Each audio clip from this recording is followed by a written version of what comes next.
ago, we welcomed our learners here in Buea for the HCC 2026, and today we have come to the end of the program.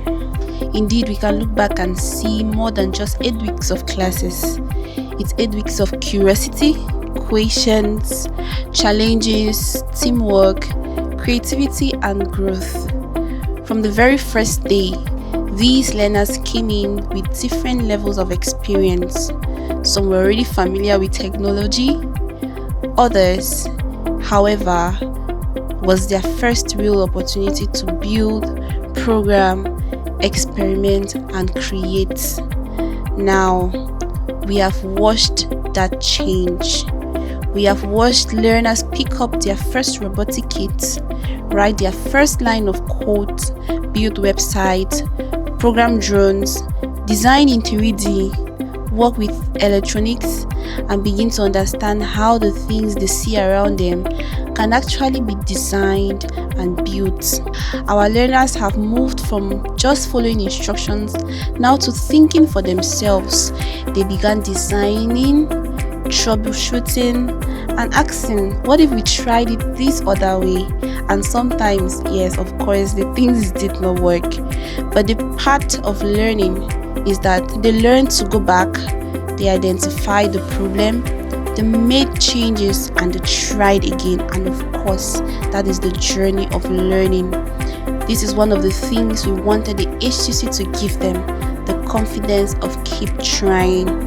Throughout the program, we created opportunities for our learners to develop even as individuals.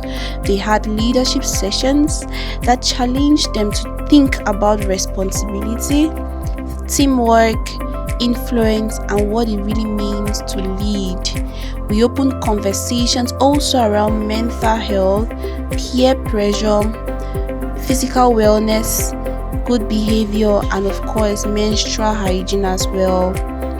We also made room for music and creativity because we indeed believe that young people need more than technical skills to prepare for the future. One of the most exciting moments of these final weeks has been watching our learners bring everything together through projects. They are no longer learning from a lesson, they are building something of their own, discussing ideas, dividing responsibilities, testing their work, making corrections, and preparing to stand before others and say, this is what we built. For us, this is what HCC is all about. It's not about how many lessons the learner can complete. It is about what happens when a young learner begins to believe, I can build this, I can definitely solve this, I can figure this out, I can create something that matters. And today we are gathered for this closing ceremony to celebrate that growth, to celebrate the projects, to celebrate the skills, the friendships, the confidence, and most importantly, the young people themselves.